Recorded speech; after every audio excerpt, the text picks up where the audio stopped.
The North Dakota chapter of the Wildlife Society was born in the spring of 1963. It sprang from a need to sustain the state's natural resources. 43 wildlife biologists and natural resource specialists with a common goal: strength in numbers to provide a forum for members to discuss ecological issues, actively pursue conservation efforts, and provide scientific information on the sustainable use of natural resources. We figured as a group, a society, would have a little bit more leverage than just us as individuals. The 60s and the early 70s were the heyday of environmental legislation.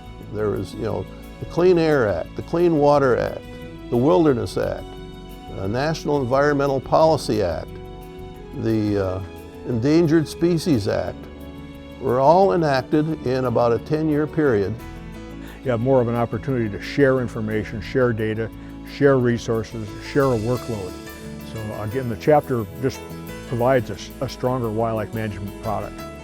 The Society proved its effectiveness when it dug its heels in and took a stand on the Garrison Diversion Irrigation Project, a 1965 federal legislation that authorized the Bureau of Reclamation to develop 250,000 acres of irrigated land by diverting Missouri River water to areas that were hundreds of miles away. Society members were strongly opposed to the project due to the projected loss of thousands of acres of prairie wetlands. As far as the chapter was concerned at that time, and even still pretty much today, that it was the prairie wetland resource in North Dakota that was the issue.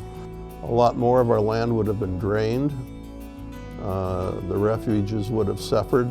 I am not convinced that we would have the wildlife management areas that we have today. After years of controversy, the North Dakota chapter of the Wildlife Society changed from opponent to collaborator on Garrison diversion, working with political leaders and water developers to revise the project plans. Back in the 80s, when the chapter was cooperating on Garrison and we were criticized for maybe compromising our principles on Garrison, we always made the statement that it was going to be a lot harder to work to fix Garrison and make it work than it was to just say no. And I think that's true today. We can't say no to energy, but it's going to take a tremendous amount of work to work with oil and gas and try to reduce and mitigate the impacts. I had an occasion to work directly with people like Mike McEnroe, Mike Johnson, Ron Stromstad in particular, to address issues like the Garrison Diversion Unit, which is highly controversial and in which the chapter took a lead role in negotiating the actual resolution of that issue. Betty Stevens became the chapter's first female member in 1965. Pam Dreyer was the Society's first female office holder, secretary-treasurer in 1990, working her way up to president in 1992. It was her work on the Society's Endangered Species Committee that steered the focus in a new direction. Through the North Dakota chapter of the Wildlife Society, one of the things that we did is we worked with the Game and Fish Department and asked them if they would be willing to dedicate one entire magazine to just the rare species in the state. There's more women involved in the Wildlife Society, there's more students, there's a student chapter for some of the tribal colleges now. The student members of the Wildlife Society found a wealth of knowledge among its more senior members. They also found a large network of connections to further their career opportunities. The Wildlife Society and the chapter specifically is the one source and the one point that you can go to and meet the wide range of potential employers and to meet the wildlife professionals in the state. The Wildlife Society provided an opportunity to network with other wildlife peers in the state. How well the chapter does at helping people develop professionally and helping people network within the different organizations that our members come from. I don't think I could have made the different career changes that I made without the North Dakota chapter of the Wildlife Society. And now, after 50 years of fighting the good fight, along the way developing an unsurpassed credibility due to its professionalism and willingness to negotiate reasonable solutions on projects affecting the environment, the Society finds itself ready to do the heavy lifting on several new challenges in the future. So I've seen a transition from a very sharp focus on wetlands to broader issues, including this issue of oil and gas development. I think with all the challenges we're seeing on natural resource conservation right now, the chapter is more relevant now than ever before.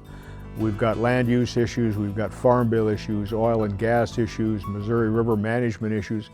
All of these big ticket items have great implications to wildlife and fisheries management. We've got to get a better understanding of what's going on around us, and we've been pretty fortunate to be able to understand how the system was functioning, and it's changed.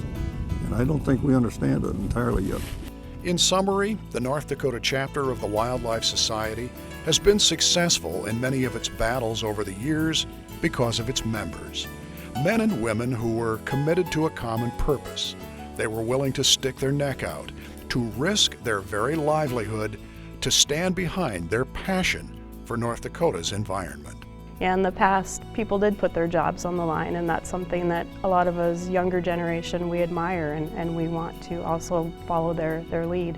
Students and graduate students that are working out in the universities can interact well with the federal agencies and the state agency personnel, and be broader as far as what they're studying, and to realize that this single species or system that they're working on as a grad student, how that applies on a broader sense to habitat management and federal funding and things like the Farm Bill, and really understand better the application of what they're studying on a very small scale.